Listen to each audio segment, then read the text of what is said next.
a listening exercise. Tell me about how you do your work. Show me what you do. Tell me what's missing, And then, genuinely trying to figure out what they needed and how we could resolve their problem. And that was one of the key takeaways. That was our discovery of creating Command Central, which is a police department said, this map thing is great for the public. I sure wish we could see our own stats. I said, what do you mean? They said, we have no idea what happened yesterday or the day before. Unless we have an analyst prepare it, but it's 3 weeks old by the time we get data. It's like, so we started digging on that, and there's a process called CompStat, which is a crime reduction philosophy. It's kind of like Six Sigma or TQM. It's kind of a methodology for preventing and reducing crime. And one of the key tenets is accurate and timely crime information. So I got on some listservs, and I would say in the industry you're going to get on the listserv, start getting the magazines, get up to speed on how people think and the terminology they use. But I just invited people. I said, hey, I would love to see what people are doing for CompStat. There's a discussion, and I set up an FTP server, and all these police departments uploaded all their CompStat stuff to us. What's CompStat? CompStat is this methodology. Okay.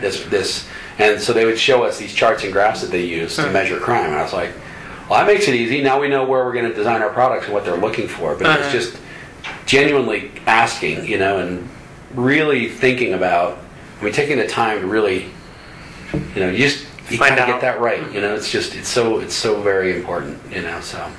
Okay. Anyway. Well, I really appreciate your time. Any questions or anything you have for me? No, I don't think so. Okay. I don't think so, no. Okay. If you think of anything in follow-up you want to talk about. Just no, I appreciate it. Are you enjoying the business side of things more than politics? Or did you like the I kind of like it all. Really? I just, if I like the industry generally, I do a lot of government work in this job as well. And at different times we've had operators who have been operating inside of the company, and now it's me. So that's been a little bit different. It's really stretched me. Really hard. I'm just not naturally. I don't think I'm a natural manager. I'm not trying to be humble. Yeah. I just really don't think there's people that do that really well, and it's a stretching process. Starting a company is like I say, it's going to make you uncomfortable in different ways, and there's a lot of ups and there's plenty of downs along the path, but it's a worthwhile undertaking for sure. So. Cool. Well, yeah, I really, like I said, I appreciate it. And absolutely. I'll get that typed up. Keep in touch. I will. I'd love to hear your idea. See what you're working on. No, in fact, I'm going. Get to it. I keep the same. I keep an idea book, like you said, in my phone. And this summer, I'd like to get out and talk to some customers and kind of see which ones are where the pain really is, and which ones are kind of worth fleshing out a little bit more. So and then you can establish what your TAM. Are you familiar with the TAM?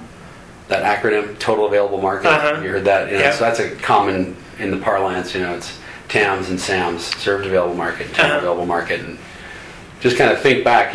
What is the total opportunity here? If I get 100% of the available customers in this segment, what's the most revenue I could make with this product? And that's just kind of a useful metric to take note of. So. No, and I've kind of got a little bit more into the social media side of things. One thing got me thinking the other day, I read on one of those blogs that 50% of consumers consult their phones before making a purchase online. And I've read a lot of stuff lately, mostly just to see what people are saying about it, should they buy it? I think kind of to push them over the edge of buying something. And so I was just kind of thinking, well, if people are doing that, where are they looking? Is it just on Google? Where are they getting? And so I'd like to create some kind of tool where you could aggregate, and there's things that do similar things like this now, but aggregate what people's friends are saying on social networks about certain products that they want to buy, or people like that. Implies a reputation. Yeah, because now if you want to buy a product, you either go to like a customer review site or you just Google it.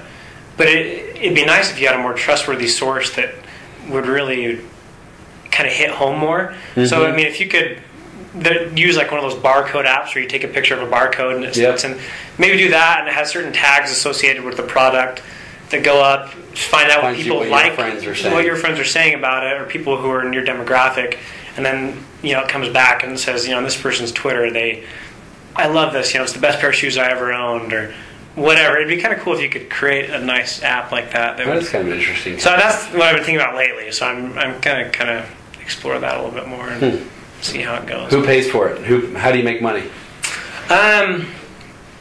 It's a good question. I just started thinking about this the other day, so it's I'm not. No, it's I'm good not to trying to be good. a No, jackass. I'm just, you know. No, and that's important. I think there's plenty of ways, you know. I think you get people using it, and people. Yeah, I think it's important to have a free app because I think you build the customer base that way. Then you could either do advertising, or you could kind of do a freemium model where the basic app is free, and then there's additional features that are a subscription or something I need to explore more, obviously. I have no idea. I mean, you could probably come up with 10 ways if I didn't ask you blankly, but I mean, I think it's useful. It's a useful exercise. Even if you spend 3 weeks on it and all your time, and you decide this is not a great opportunity, going through that discipline is so valuable. Yeah. So I wouldn't look at any experience as being a waste.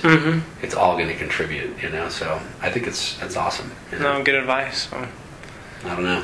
Well, I appreciate it. Yeah, you're welcome. Well, I'll send you the once I kind of revise this and edit it down to something. I'll send it to you. I don't expect I'd make any changes to it, but I wouldn't mind just peeking through it. Well, and I might have some questions, even on like spelling of some of the names you've said or something like that. So I'll send it to you just so you can kind of make sure everything's right, and then I'll post it. I'm starting my own blog to kind of post the interviews that I'm doing personally on there, and then it'll be on Silicon Slopes' website as well. So it'll be both those places. Cool.